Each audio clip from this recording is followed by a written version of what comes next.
Tata Curvv many times before, many different forms, but this one really finally is the one that you can buy from September 2nd onwards. And here's what you get with it.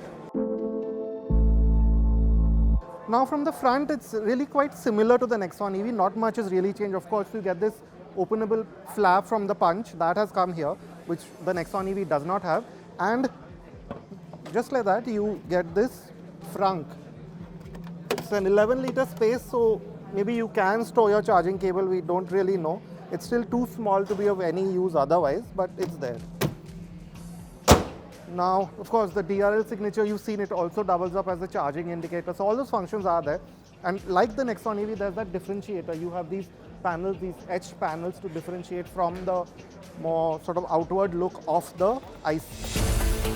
The side profile is where things have completely changed. Now, Tata isn't calling this a development of the Nexon, it's calling this a new architecture, and there seems to have gone a lot of work into strengthening this frame.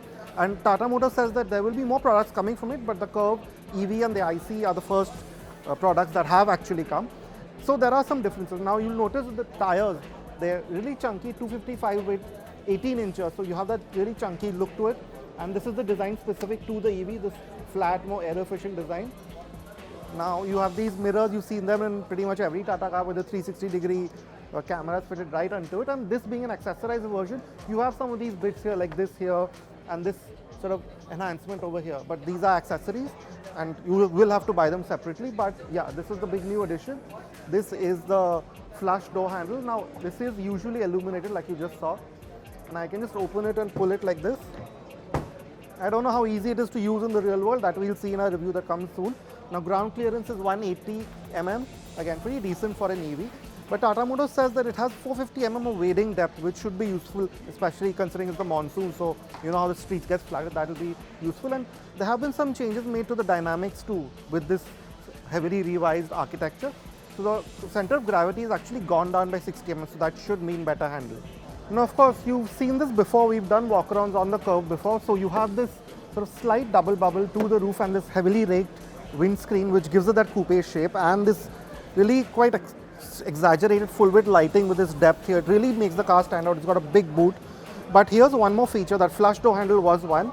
And here's another feature that's a segment first in this C segment that this SUV is coming into.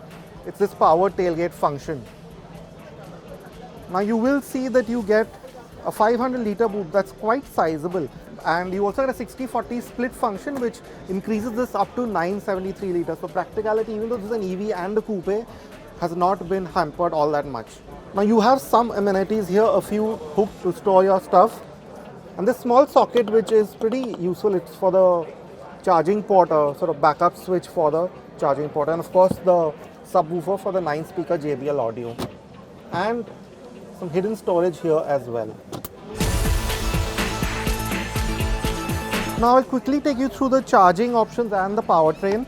Now you can charge it up to 70 kilowatt, which Tata Motors says will add 150 kilometers in 15 minutes. That's okay, it's slightly faster than what they were offering. Now, in terms of the specs, it's got a 55 kilowatt hour battery pack, higher battery density, and so on and so forth. The motor has been sort of reworked for better acceleration, better rolling acceleration, and you get about 585 kilometers on the MIDC cycle, although Tata Motors says that 400 to 425 is what you can expect in the real world. Now in terms of outputs, you get 167 PS. We don't know the torque figure just yet. We'll probably put it down below.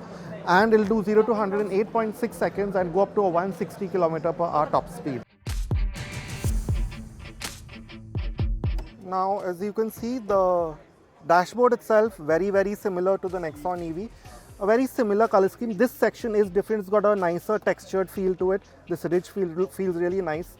This one we've already said feels quite nice, so all that is good, not changed, no problem at all. But this, now we've been asking Tata this for a while. There's finally a new Tata key, and to be honest, it's hefty. It feels really well made, fully metallic, so that's a great addition. I'll quickly take you through the features. Now this driver's seat is power adjusted. You get a ventilation function for both the front seats as well.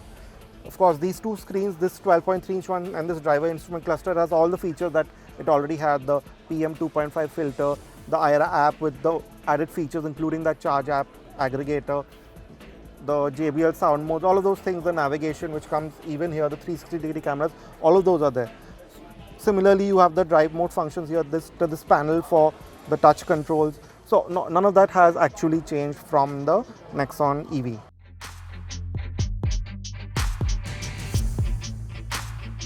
Now this is what the back seat of the Tata Curvv is like. This is the EV version, and this is how much space I have now. This wheelbase, it's gone up over the Nexon to about 62 mm more, and you really do notice the difference. I mean, I do have a lot more knee and leg room from the Nexon. It's nowhere near as cramped, and the seat base too has been reworked. So now I think the seat base between this and the IC version are slightly different, especially this hump here, considering I'm assuming the floor in this one is higher.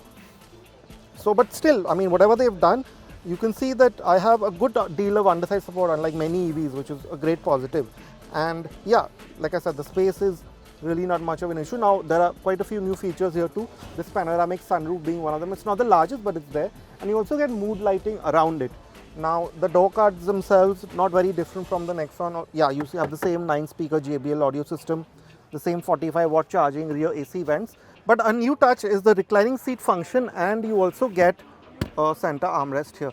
Now, of course, this being a coupe, headroom is compromised. Now, for me, it's not much of a problem. I have about this much space. But if you are anywhere close to 6 feet tall, this will be a problem for you. Even though Tata Motors has sort of scooped out this section here. Now, prices for the Tata Curvv, the EV version, start from rupees 17.49 lakh, and this top-end version that you see in front of me goes up to 22 lakhs, 21.99 to be precise. But what do you think of it? Is it a big step up over the Nexon EV? And would you pick these over the whole host of conventional SUVs that you can buy at its price? Let us know in the comments.